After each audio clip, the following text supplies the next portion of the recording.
అధ్యాయము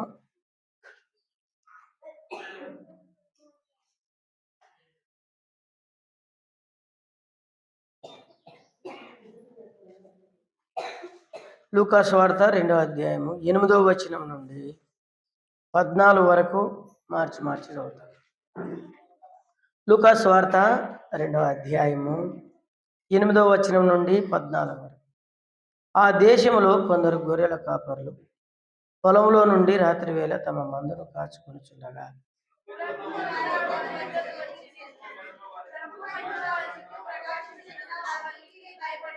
అయితే ఆ దూత, భయపడకుడి, ఇదిగో ప్రజలందరికీ కలగబో మహా సంతోషకరమైన స్వర్తమానం నేను మీకు తెలియచేస్తున్నాను.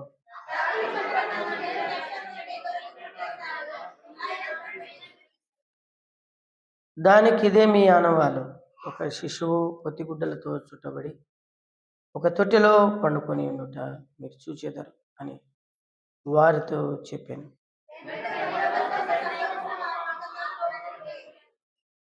సర్వోన్నతమైన స్థలములలో దేవునికి మహిమయు, అందరం కలిసి, సర్వోన్నతమైన స్థలములో దేవునికి మహిమయు, ఆయనకి ఇష్టలైన మనుషులకు భూమి మీద సమాధానం కలుగునుగాక అని దేవునికి స్తోత్రం చేయుచుండాలి. ప్రభు సాయం కొరకు చిన్న ప్రార్థన చేస్తాం. మమ్మల్ని మిక్కిలిగా ప్రేమించిన మా పరలోకపు తండ్రి యేసుక్రీస్తు మహారాజా, మీ ఘనమైన నామమున వందనాలు. అల్పున్న యోగ్యున్న అపాత్రునైన నన్ను నీ శిలువ చాటును మరుగు చేసి నీ వాక్యాన్ని వినిపింపజేసి నీ ప్రజలకు ఆశీర్వాదకరంగా చేయమని నైనా వాక్యానుసారంగా ఆరాధించగలిగినట్లుగా నన్ను విరిచి నీ ప్రజల కొరకు పంచిపెట్టమని అప్పగించుకుంటూ యేసు ప్రభు వారి శ్రేష్టమైన నామములోని ప్రార్థించి వేడుకుంటున్నాం తండ్రి, ఆమేన్. ఈ భాగంలో మనం చదివినాం కదా. ఈ భాగంలో సందర్భము మనం చూస్తూ ఉన్నాం. యేసుక్రీస్తు ప్రభువారు ఆయన భూమికి రాకముందు మలాకి గ్రంథం మొదలుకొని మత్తయి సువార్త వరకు 450 సంవత్సరాలు కాల పరిమాణం. ఎంతకాలం? 450 సంవత్సరాలు. దేవుడు వాగ్దానం చేశాడు ఆ మలాకి గ్రంథంలో, మీ కొరకు నీతి సూర్యుడు ఉదయించును అని. అతని రెక్కల కింద మీకు ఆరోగ్యము కలదు. మీరు కొవ్విన దూడవలే, లేత దూడవలే గంతులు వేదు. దేవుని వాగ్దానములన్నీ కుక్కుండండి, కుక్కుండి. దేవుని వాగ్దానములన్నీ ఎన్నైనను అవన్నీ కూడా అవును ఆమేను అన్నట్టుగానే ఉన్నాయి. నిజంగా 450 సంవత్సరాలు దాన్ని చీకటి కాలం అంటారు. ఏ కాలము? చీకటి. చీకటి ఏం చూపిస్తుంది అని అంటే, ఒకటి భయమును చూపిస్తా ఉంది కదా. చీకట్లో మొట్టమొదటికి మనకు కలిగేది ఏం చెప్పండి? భయం. దేవునికి భయపడం కానీ చీకటికి భయపడతాం. ఇంట్లో ఇవ్వమంటే కూడా భయపడతాం. ఎందుకు? అసలు అది కాదు, అది కూడా కాదు ప్రసంగి. అసలైంది ఏముంటుందంటే దయం ఉంటుందని భయపడతాం. ఇంటికేం భయపడం మనం కదా. చీకటి మానవులని భయపెడుతుంది. చీకటి మరణానికి సాదృశ్యం. చీకటి పాపానికి, మొట్టమొదటిగా భయానికి, రెండవది పాపానికి, మూడవది మరణానికి సాదృశ్యం. కళ్ళు తెరిస్తే వెలుగు, కళ్ళు మూస్తే చీకటి. అయితే 430 సంవత్సరముల అంధకారంలో ఉన్న దేవుని బిడ్డలకి 430 సంవత్సరాలు 50 సంవత్సరాలు ధర్మశాస్త్రం కానీ ప్రవక్త కానీ లేడు వాళ్ళకి. ఎన్నేళ్ళు లేడు ప్రవక్త? 400 సంవత్సరాలు బోధించే బోధకులు లేడు, ప్రవక్త లేడు, ఎవ్వరు లేరు వాళ్ళకి. ఎవరు లేరు.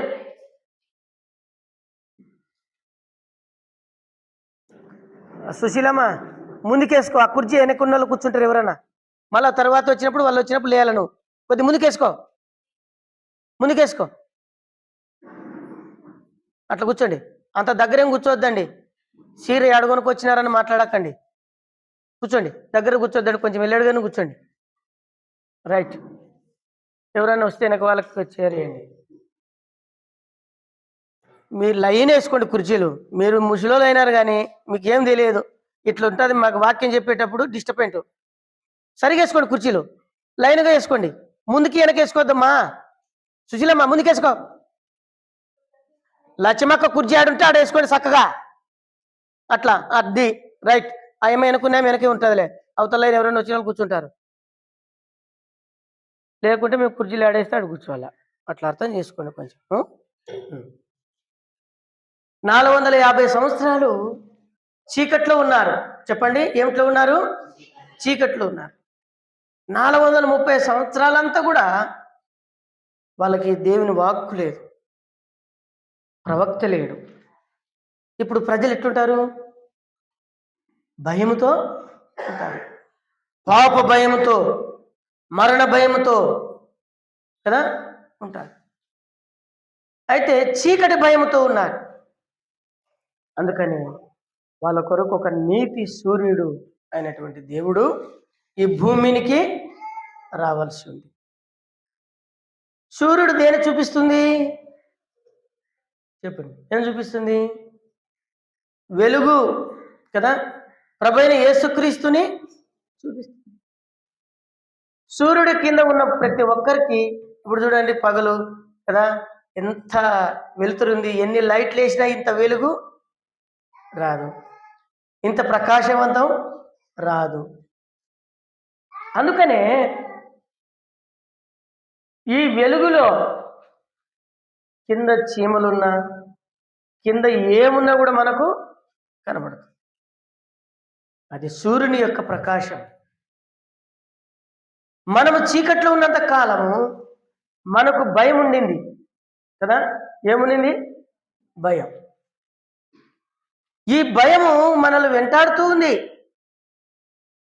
ఈ భయము మనల్ని దుఃఖింపజేస్తూ వచ్చింది. రెండవది, అదే సమయంలో మరణ భయం, పాప భయం మనల్ని వెంటాడింది. పాపం వల్ల ఏమొస్తుంది? మరణం. పాపము మనల్ని వెంటాడింది. ఏం చేసినా వ్యతిరేకం వచ్చింది, ఏమి చేసినా నష్టం వచ్చింది, ఏం చేసినా ఇబ్బంది కలుగుతూ వచ్చింది. అయితే పాప భయం వెంటాడింది. తర్వాత మరణ భయం. చస్తే, పాపంలోనే చస్తే ఎక్కడ పోతాం? నరకానికి పోతాం. ఇలాగన మనం జీవించినప్పుడు ప్రేమ గల దేవుడు ఆనాడు మన దగ్గరికి ప్రకాశవంతమైనటువంటి వెలుగు వారిని కమ్మిందంట. ఆ మాట చదవండి, 8వ వచనంలో. ఆ దేశంలో కొందరు గొర్రెల కాపరులు పొలంలో ఉండిరి. రాత్రి వేళ తమ మందను కాచుకొనుచుండగా ప్రభుదూత వారి ఎద్దుకు వచ్చి నిలిచిను. ప్రభు మహిమ వారి చుట్టూ ప్రకాశించినందున వారు మిక్కిలి భయపడి. అప్పుడు ఏమన్నాడు దేవదూత? భయపడకుడి. చాలు, ఇప్పుడు మీకు భయం లేదు. ఇంకా దేవదూత గొర్రెలు కాసుకుంటున్న చీకట్లో ఉన్న వీళ్ళు, అడవి మృగాల మధ్యలో నలుగుతున్న వీరు, బిక్కుబిక్కుమంటూ జీవిస్తున్న వీరు, రాత్రి చలికి పగలు ఎండకు ఉండాల్సినటువంటి వీరు, వెలుగే చూడనటువంటి వీరు భయముతో జీవించినారు. అయితే ప్రకాశవంతమైనటువంటి వెలుగును వారు చూశారు. వాళ్ళు చుట్టూ ప్రకాశించడం చూశారు. వాళ్ళ గొర్రెల మంద చుట్టూ ప్రకాశించడం చూసినారు. అందుకని గొల్లవాళ్ళు గొర్రెలు మేపుతూ ఉంటే ఆయన మొట్టమొదటిగా వార్త అందింది ఎవరికి? గొల్లవాళ్ళకి, గొర్రెలు మేపుకుంటున్న వారికి, భయంలో ఉన్న వారికి. అయితే మీరు ఇంతకాలం మరల వాళ్ళు భయపడినారంట. వెలుగు చూసినా కూడా ఏమైంది? మిక్కిలి భయపడిరి. అయితే దూత అన్న మాట ఏంటంటే భయపడుకుడి. ఇప్పుడు మీకు భయం ఉండదు ఇంకా. యేసు ప్రభు ఎందుకు వచ్చినాడంటే మన భయమును పాడద్రోలడానికి. అందుకనే పాట ఉంది, భయము లేదుగా మనకు భయము లేదుగా, భయము లేదుగా లేదుగా. వచ్చిన పాడండి. దయగల మన దేవుడుండ భయము లేదుగా, మనకు భయము లేదుగా. దయగల మన దేవుడుండ భయము లేదుగా మనకు. కాబట్టి ఇలాంటి భయంలో ఉన్న నేను నన్ను చీకటి 400 సంవత్సరాలు 450 సంవత్సరాలు చీకట్లో ఉన్న మనల్ని, చీకటి భయంలో ఉన్న మనల్ని మన చుట్టూ ఆవరించాడు.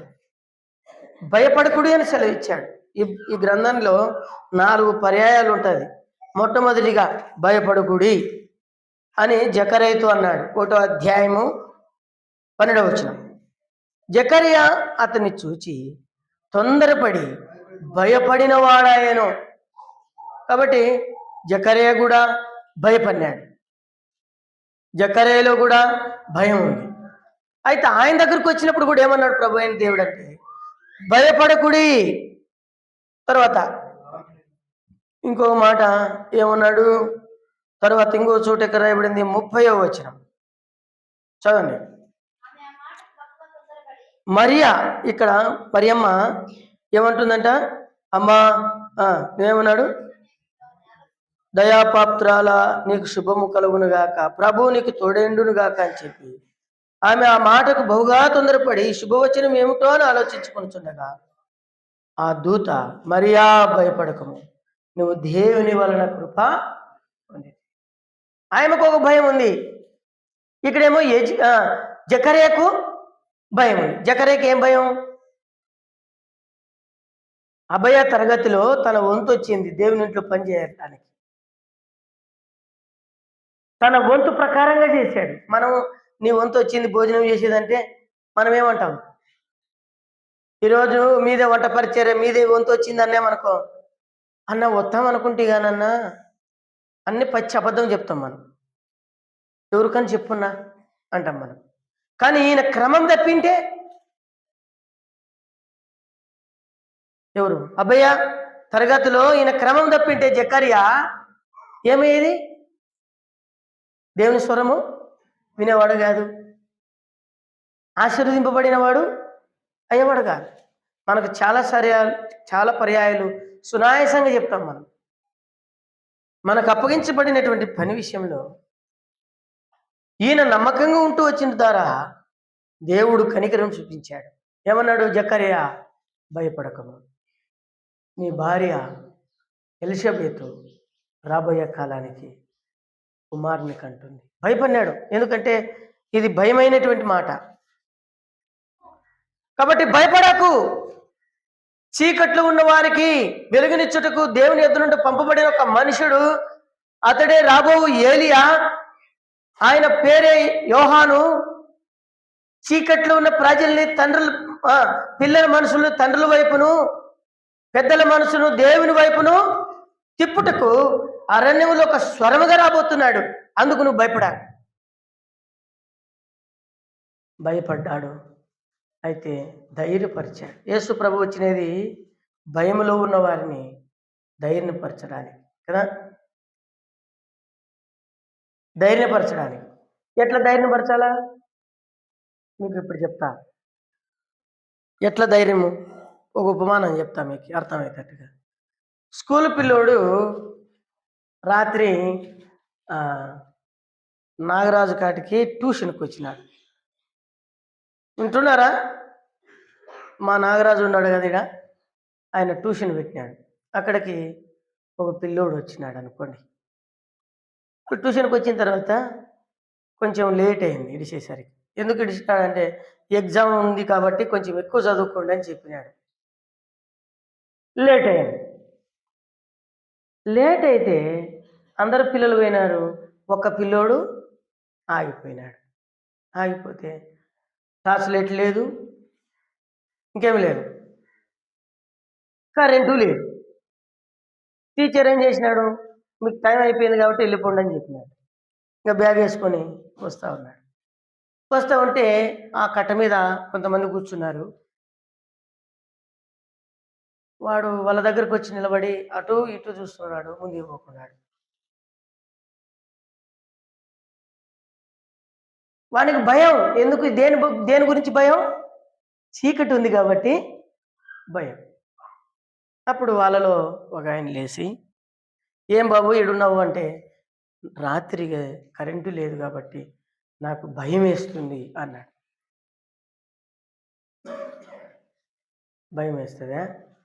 అయితే నేను ఒక తాయెత్తు కడతాను, నువ్వు ధైర్యంగా ఇంటికి పో అన్నాడు. ఏం కడతాను? వింటున్నారా లేదా మీరు? ఏం కడతాను? తాయెత్తు కడతాను, ధైర్యంగా ఇంటికి పోనైనా అన్నాడు. తాయెత్తు కట్టించుకున్నాడు. ఆ ఆ బంకు దాటి కొంచెం ముందుకు పోయినాడు. మళ్ళా భయం వేసింది. అంటే ఈ తాయెత్తు ఏం చేసింది? మన భయాన్ని పోగొట్టలేదు. మళ్ళా వెనక్కి వచ్చినాడు. వెనక్కి వస్తే అన్నాడు కదా, "ఏమిరా మరలా ఇంటికి వెనక్కి వచ్చినావంటే", "లేదు అంకుల్, నాకు భయం వేస్తుంది" అన్నాడు. అంటే ఆయన తాయెత్తు ఏం చేయలేదు? పని చేయలేదు. ఇప్పుడు ఇంకొక ఆయన లేచి, "సరే కానీ ఏదేమైనా పోనీ నేను ఒక మాట చెప్తాను, నీకు భయపడాకు. నేను ఒక మంత్రం చెప్తాను, దాన్ని పలుకుకుంటా, ఆ మంత్రాన్ని జపించుకుంటా నువ్వు ఇంటికి పో" అన్నాడు. "నీకు భయం పోతుంది" అన్నాడు. 10 అడుగులు వేసినాడు. వాళ్ళు దూరం అయ్యే కొద్దీ మళ్ళీ భయం వచ్చింది. ఎట్లా చేయాలా అని మళ్ళా భయపడినాడు. భయపడితే ఒక ఆయన, "ఏమిరా మళ్ళీ వెనకొస్తావు" అంటే, ఇంకొక ఆయన లేచి ఏమన్నాడంటే, "ఒరా ఇట్లా కాదు కానీ బ్యాటరీ తీసుకో" అని ఒక టార్చ్ లైట్ ఇచ్చినాడు. ఆ టార్చ్ లైట్ తీసుకొని కొట్టి ముందు పోయినాడు. ఒక కుక్క ముందుకు వచ్చింది. ముందుకు రాని మరలా భయం వచ్చేసింది. ఇప్పుడు టార్చ్ లైట్ కూడా పనిచేయదు. అప్పుడు ఒక పెద్ద ఆయన లేచి, "నువ్వేం భయపడాకు, నేను మీ ఇంటికాడ వదిలేసి వస్తా." అప్పుడు ఈ పిల్లవానికి ఏమొచ్చింది? ధైర్యం వచ్చింది. ఈయన పోతా ఉంటే ఆ పిల్లోనికి ఏం ధైర్యంగా నడుస్తున్నాడు. ఇంకా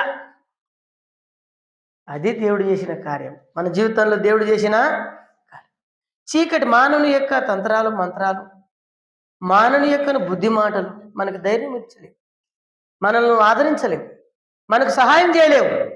అయితే ఒకే ఒకరు మన ప్రభు అయిన యేసుక్రీస్తు యొక్క వార్త. అందుకనే భయపడకము. వింటున్నారా వెనుకున్నోళ్ళు? దేవుడు అంటున్నాడు, భయపడకము. జకరియా భయపడకము, మరియా భయపడకము. ఏమన్నాడు? దయాప్రాప్తురాలా నీవు భయపడకము, దేవుని వల్ల నీవు కృప పొందితివి. ఇప్పుడు కాపర్ దగ్గరికి వచ్చి మొట్టమొదటి వార్త ఏమంటున్నాడంటే, భయపడకము, ప్రజలందరికీ కలగబో మహా సంతోషకరమైన వార్త. ఏంది ఈ సువర్తమానం అంటే, నేడు రక్షకుడు మీ కొరకు దావీదు పట్టణమందు పుట్టి ఉన్నాడు. నీ భయమును పోగొట్టడానికే వచ్చినది యేసుప్రభు. నీతో కూడా నడవడానికి యేసుప్రభు వచ్చినాడు. నీకు వెలిగివ్వడానికి యేసుప్రభు వచ్చినాడు. వింటున్నారా? నిద్రపోతున్నారా? నీకు వెలిగివ్వడానికి వచ్చినాడు. నిన్ను బాగు చేయడానికి వచ్చినాడు. నీ కన్నీళ్లు తుడవడానికి వచ్చినాడు. నీకు సహాయం చేయడానికి వచ్చినాడు. ఇలాగున నీవు నేను గొర్రెల కాపరులు ఎలాగైతే చీకట్లో బిక్కుబిక్కుమంటూ జీవించినారో అది పాపానికి సాదృశ్యంగా ఉంది. చూడండి ఒక మాట దేవుని వాక్యంలో నుండి, కీర్తన 23వ అధ్యాయం 4వ వచనంలో, గాఢాంధకారపు లోయలో నేను సంచరించినను, ఏ అపాయమునకు నేను భయపడను. గాఢాంధకారపు లోయ కదా. అయితే ఒకటి అక్కడ రాయబడింది, నీ దుడ్డు కర్ర నీ దండము నేను ఎవరు ఆదరిస్తుందంట? నన్ను ఆదరించింది. ఆయన రాజరికం, ఆయన కాపురత్వం నీకు నాకు రక్షణ ఇచ్చింది. నిన్ను నన్ను తన బిడ్డగా చేసుకునింది.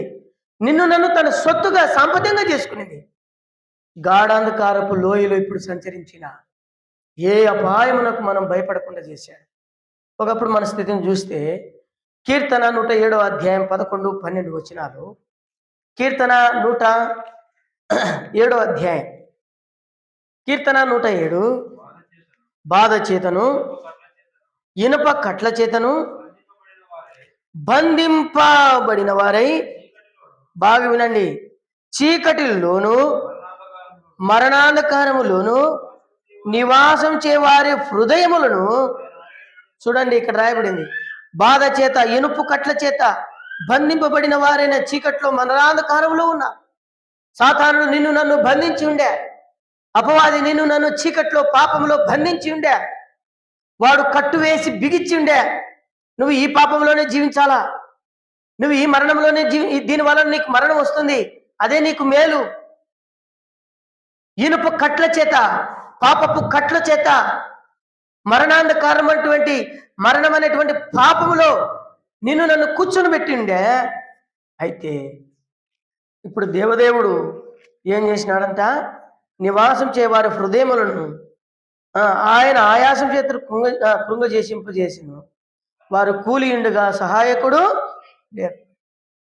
ఇలాగన వారు పడిపోయిన స్థితిలో ఉన్నప్పుడు, ఇలాగన వారు బంధింపబడినప్పుడు, ఇలాగన వారు నిస్సహాయమైన స్థితిలో ఉన్నప్పుడు, వారు కృంగిపోయినప్పుడు వారిని కాపాడేదానికి ఏ మానవుడు లేడు.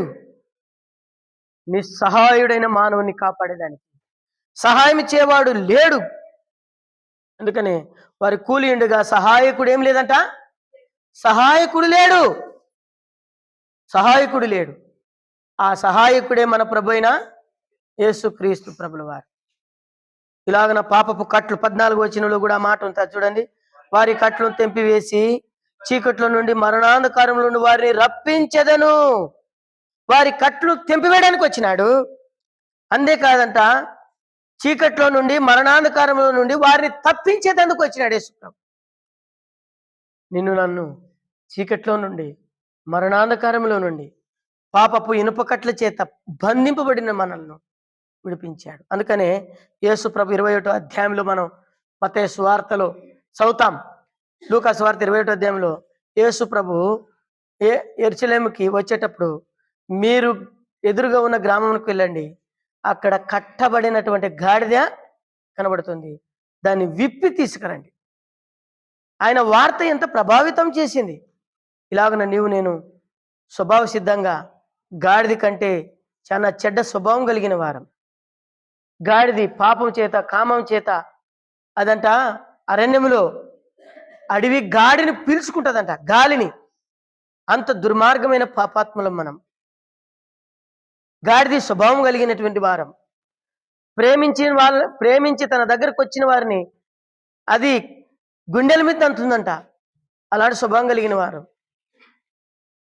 దాని అరుపు ఇరిటేజీ, మన స్వరం కూడా అందరికి ఇరిటేజీగా ఉండింది కదా. అది ఇష్టమైనటువంటి స్నానం ఏంది చెప్పండి? బూడిద. బూడిదలోనే ఆనందంగా బొరులుతుంది అది. అలాంటి దాన్ని కట్ల నుండి విడిపించాడు. నిన్ను నన్ను బయటికి తీసుకొచ్చాడు. అందుకని వారిని విడిపించేదను, వారిని బయటికి తీసుకొచ్చేదను. ఇప్పుడు నీకు నాకు భయం పోయింది, నీకు నాకు నెమ్మది కలిగింది. వారి కట్లు తెంపివేసి చీకట్లో నుండి మరణాంధకారంలో నుండి వారిని రప్పించారు. యెషయా గ్రంథం 42వ అధ్యాయం 6వ వచనం త్వరగా చదవండి, ముగింపుకు వచ్చినాం. ఏం వద్దులే బాబు, అదేం పెట్టాకలే. గుడ్డివాని కన్నులు తెరచుటకును, బాగా వినండి, బంధింపబడిన వారిని చెరసాల్లో నుండి వెలుపులకు తెచ్చుటకును, చీకట్లో నుండి నివసించు వారిని బంది గృహములో నుండి వెలుపులు తెచ్చుటకు యెహోవానగు నేనే.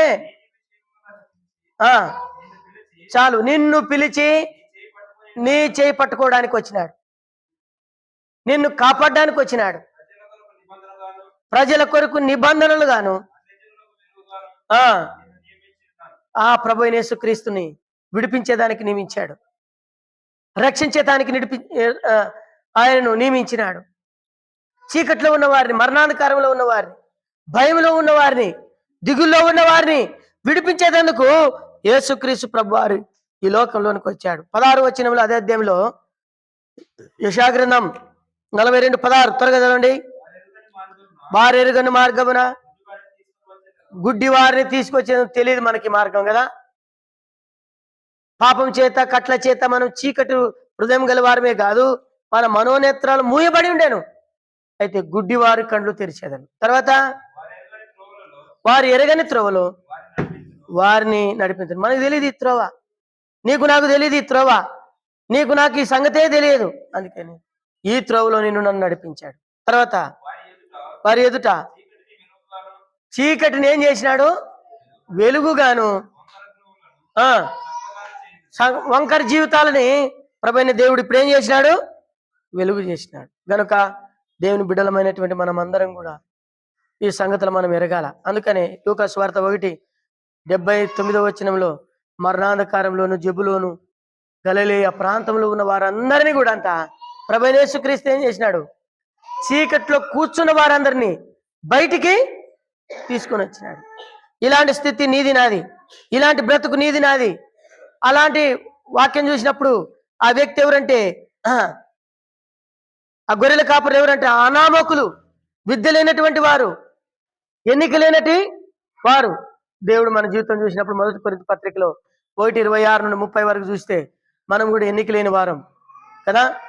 లోకంలో జ్ఞానం లేని వారం, తెలివితేటలు లేని వారం, బుద్ధి లేని వారం, ఆలోచన లేని వారం. మన ఆలోచనలు, మన తలంపులు అన్ని దేవునికి అసహ్యమైనటువంటివి. మనం ఎంతో దుర్మార్గులైన జీవించిన జీవితం. అయితే దేవుడు మనల్ని ఎన్నుకున్నాడు. ఆ కాపరులని, ప్రభువుని వాళ్ళు వచ్చినారంట, నేడు మీ కొరకు రక్షకుడు పుట్టినాడు. ఇప్పుడు ఆ రక్షకుని చూడ్డానికి వచ్చినారు. వారికి కలిగిన దాంతో కానుకలు అర్పించారు కదా. ఆ రక్షకుని చూసి వీళ్ళు ఏం చేసినారు? ఆరాధించినారు. చీకట్లో నుండి వెలుగులోనికి వచ్చినారు. ప్రభువైన యేసుక్రీస్తుని చూడ్డానికి వచ్చినారు. ఆ గొర్రెల కాపరులు ప్రభువుని ఆరాధించిరి. మనం కూడా పశువుల కాపరులు ఉన్నాం, గొర్రెల కాపరులు ఉన్నాం, రైతులు ఉన్నాం, కూలి పని చేసుకునే వాళ్ళు ఉన్నాం కదా. మనందరికి కూడా మన పాప భయాన్ని ఏం చేసినాడు? తొలగించినాడు. మన మరణ భయాన్ని ఏం చేసినాడు? తొలగించినాడు. సాతాను అధికారం నుండి మనల్ని ఏం చేసినాడు? విడిపించినాడు. మనల్ని బయటికి తీసుకుని వచ్చినాడు. అందుకనే మీరు ఆశ్చర్యకరమైన వెలుగులోనికి, రాజులైన వ్యాధిక సమూహంలోనికి మీరు చేర్చబడితే అన్నాడు. కనుక ఇలాంటి వెలుగు, తేజో నక్షత్రమా, చూడండి ఒక మాట రండి, వేకు చుక్క మన హృదయములు వెలిగింపు చేసినాడు. 2 పేతురు పత్రిక 2 పేతురు పత్రిక 1:19 వచనం అదొకటి చూపించి ముగింపుకు వచ్చేసినాను. ఇంకా అయిపోయింది, టైం అయిపోయింది, హాఫ్ అన్ అవర్ అయింది. స్థిరమైన ప్రవచన వాక్యం అనుకున్నది 2 పేతురు పత్రిక 1:19. మరియు ఇంతకంటే స్థిరమైన ప్రవచన వాక్యం అనుకున్నది, తెల్లవారి వేకు చుక్క మీ హృదయములో ఉదయించు వరకు ఆ వాక్యము చీకటి గల చోటును వెలిగించు దీపమైనట్టు ఉన్నది. దాని యందు మీరు లక్ష్యముంచినలా మీకు మేలు.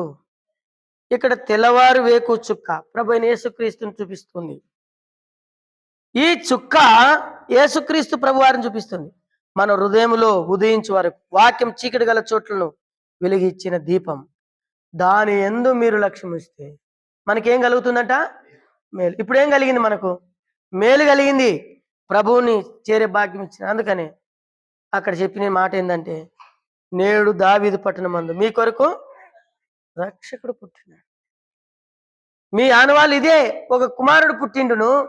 ఆ కుమారుడు పొత్తి గుడ్డలతో చుట్టుబడి ఒక తొట్టిలో ఆయన వెళ్ళి నువ్వు ఆరాధించాలి. క్రిస్మస్ అంటే అర్థం ఏంటంటే ప్రభువుని ఆరాధించుటే. రెండవది క్రిస్మస్ అంటే ఏంటంటే నీ హృదయం మార్చబడుటే. మూడవది క్రిస్మస్ అంటే ఏంటంటే నీ పాప భయముల నుండి విడిపించడం.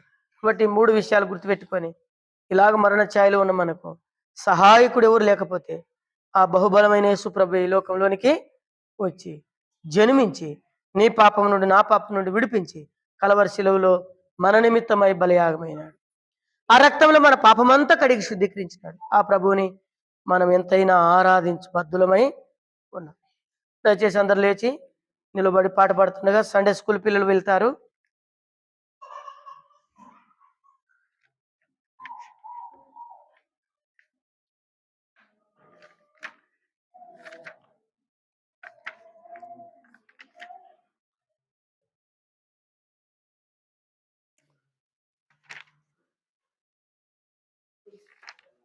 అందరు లేచి నిలబడి పాడదాం. పాట సంఖ్య, దయచేసి అందరము లేచి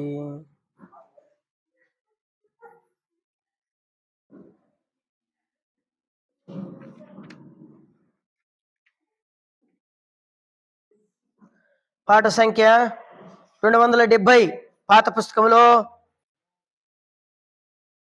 267, పాత పుస్తకంలో 267, కొత్త పుస్తకంలో 270.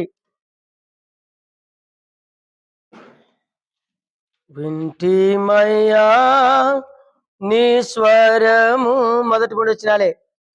కంటిమయ్యా నీ రూపము, ప్రియా ప్రభు నిన్నుగాక, ప్రియా ప్రభు నిన్నుగాక.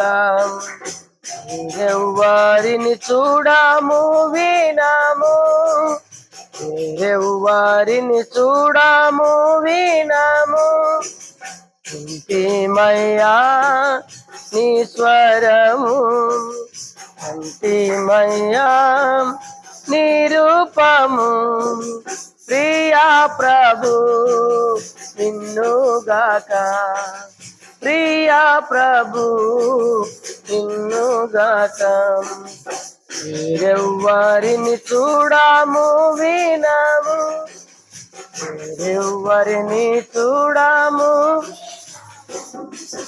బట్టి మర్మము గొప్పది ఎంతో, శరీరుడుగా మారిన దేవా, బట్టి మర్మము అది ఎంతో, శరీరుడుగా మారిన దేవా.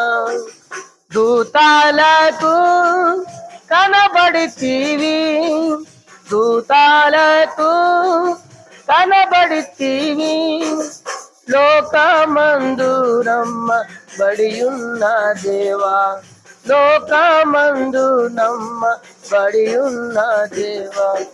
ఇంటిమయ్యా నీ స్వరము, అంతిమయ్యా నీ రూపము, ప్రియా ప్రభు నిన్నుగాక, ప్రియా ప్రభు నిన్ను. వేరెవ్వరిని చూడము వినము, వేరెవ్వరిని చూడము, భయపాడవలదా దూతాలు తెలిపి మహా సంతోషకరమైన వార్త, భయపాడవలదాని దూతాలు తెలిపి మహా సంతోషకరమైన వార్త. రక్షకుడు పుట్టెనని,